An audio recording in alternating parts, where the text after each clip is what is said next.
Hi there, friends. It's really great to be together again today. Let's get started on our lesson right away because we have a lot of things to talk about today. So I have my fall candle and we're going to go ahead and light that. And in our story today, part of what happens in our story is that there's this guy and his name is Jacob. And Jacob has this encounter with God in a dream, and he has this feeling when he wakes up from his dream that God is right there in the place where he was. And so that's a great part of our story to remember with our candle, that sometimes those special things give us that feeling or remind us that God is with us even in really dark places. Now, the other thing that we always do together is we grab the people that we're doing Sunday school with and just give them a hug and tell them, gosh, it is a blessing that I get to be here with you today, because it is always a blessing when we are together with somebody that we love and we get to learn about God and about Jesus. So now, like I said, we have some catching up to do as far as our story, because we're jumping ahead a little bit in the Old Testament. So last week, if you remember, we learned about Sarah and how she was pretty mean to someone named Hagar. But even in the darkest points in Hagar's life, she found that God was there and that God took care of she and her son Ishmael. Now we're going to backtrack and we're going to go back to Abraham and Sarah. And remember, they had a son, and his name was Isaac. Now, Isaac grew up, and he got married, and he married a woman named Rebecca. And so they went through the same thing where they wanted to have a baby. And then in our story, we're going to hear about Isaac and Rebecca's baby, and they actually have, it's babies, they have twins, and what happens with those twins, okay? So let's jump into our story time, shall we? Okay, so like I said, we're fast forwarding a little bit. And now we've got Isaac, who is all grown up, and he has a wife named Rebecca, and we're gonna find out what's going on with them. Rebecca and Isaac wanted to have a baby. They waited and waited and waited. Finally, God blessed Isaac and Rebecca with twin sons. The babies wrestled each other in Rebecca's belly. Rebecca asked God why the babies were fighting. God told her, "One of your sons will be stronger than the other. The older will serve the younger." Hairy Esau was born first. Smooth-skinned Jacob came second, grabbing his brother's heel.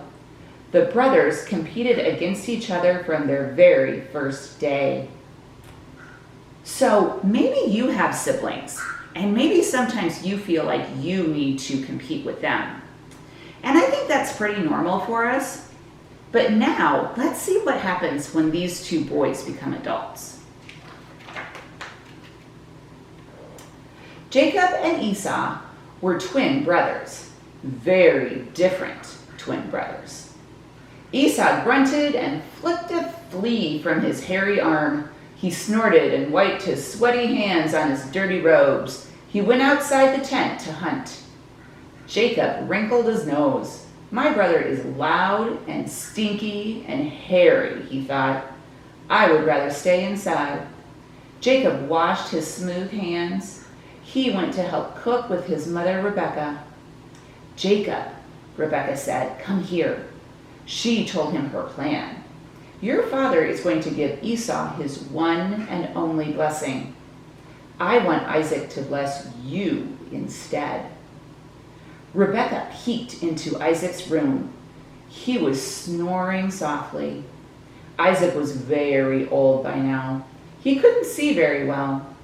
Rebecca decided to trick Isaac into giving Jacob Esau's blessing. Jacob would pretend to be Esau. Jacob plugged his nose. Rebecca dressed him in one of Esau's stinky robes. Jacob closed his eyes. Rebecca wrapped his arms in animal furs. Go to your father, she said. Tell him you are Esau." Jacob stood by his father's bed. "Father," he said, "bless me." "Come closer," Isaac croaked. Jacob stepped closer. Isaac sniffed. It smelled like Esau. He touched the furs on Jacob's arms. It felt like Esau. He tried to see. He couldn't. It must be Esau, though. Isaac blessed Jacob with a life full of food and health and power. Esau was furious with Jacob for stealing his blessing, and Jacob ran away in fear. So, wow, we can really see how in the Old Testament there are so many stories of people who are family members and supposed to love one another who do some pretty mean things to each other. And the whole deal with this blessing that we talked about, that it talked about in the story, we don't really have that blessing anymore. So what's important to recognize is that usually it was the oldest child that got the blessing, and the blessing meant that they inherited everything that the father had. And by this time, Rebekah and Isaac were pretty wealthy people. So Jacob was basically stealing from his older brother. So Jacob does this horrible thing, and then he runs away because he thinks literally that his brother is going to kill him. So now let's see how God shows up for Jacob, even though it was Jacob that did the mean thing. I'm switching Bibles because I've told you before that not every story is in every children's Bible. So now we're going to switch to our Children of God Storybook Bible. Okay? God speaks to Jacob a wonderful dream. And it's from Genesis. And it's in chapters 25 and 27 and 28.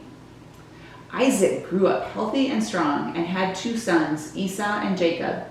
One day, the brothers fought, and Jacob became scared of his brother. That's what we just heard about in the other story. He ran into the desert to hide.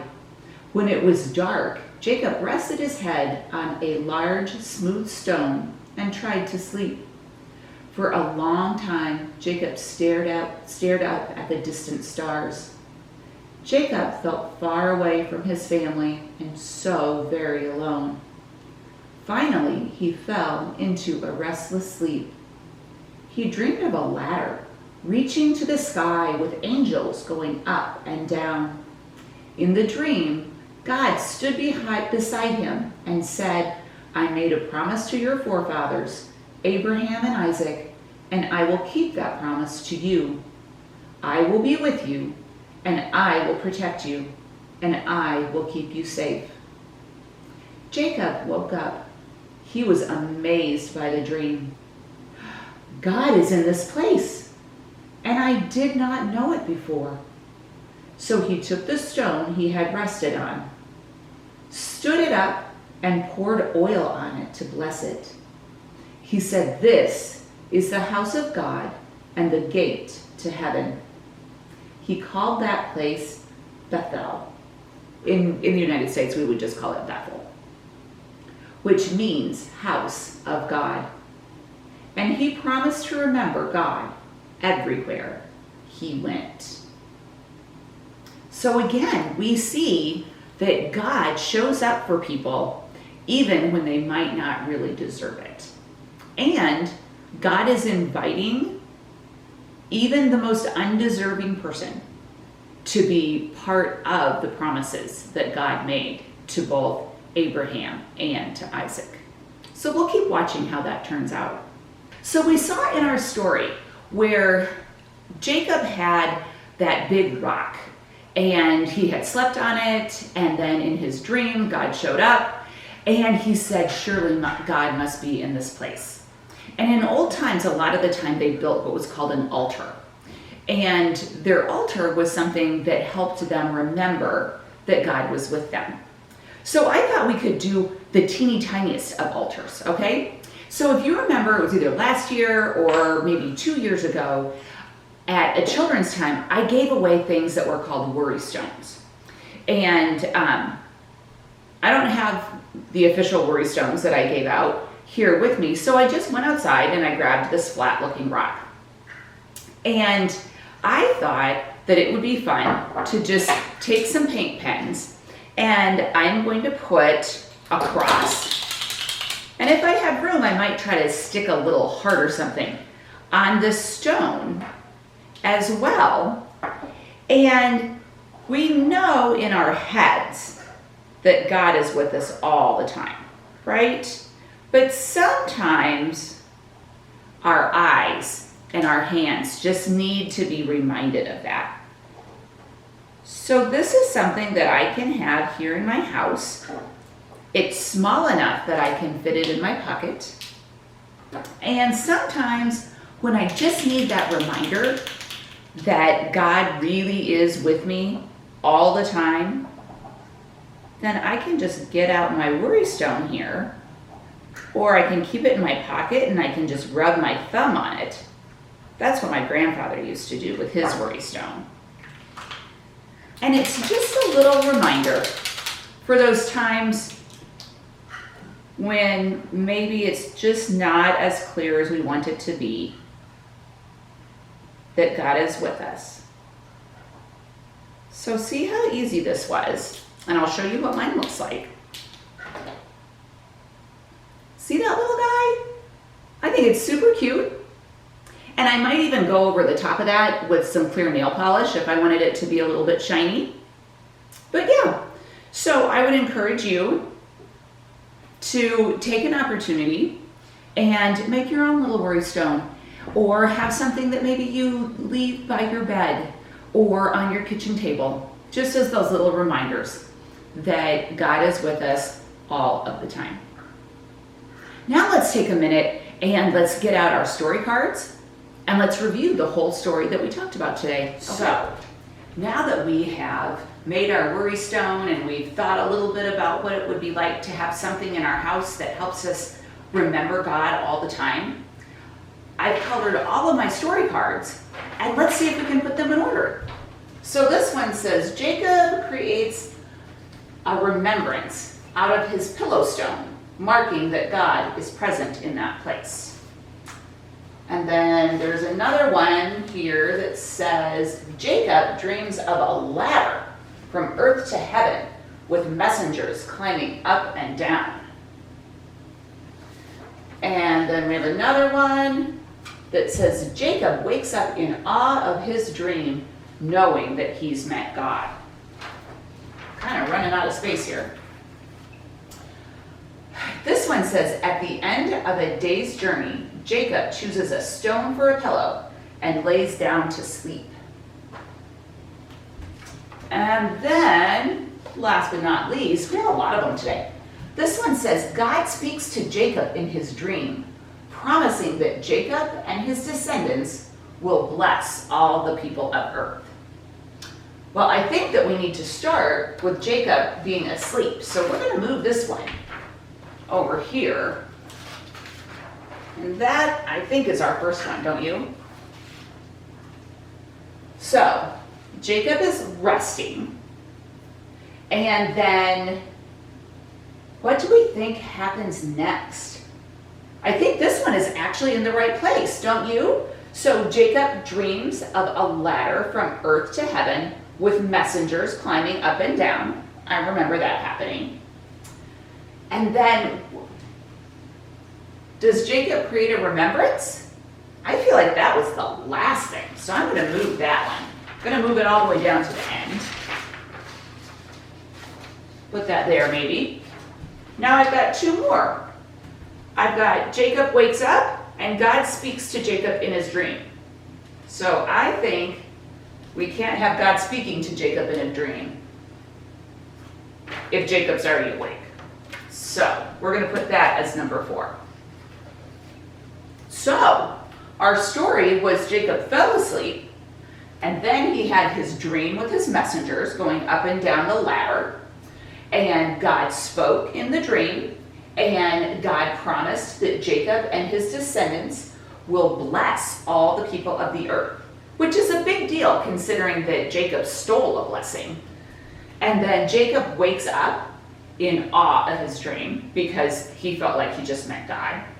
And then finally, as a remembrance, Jacob creates this altar out of his pillow, marking that God was there.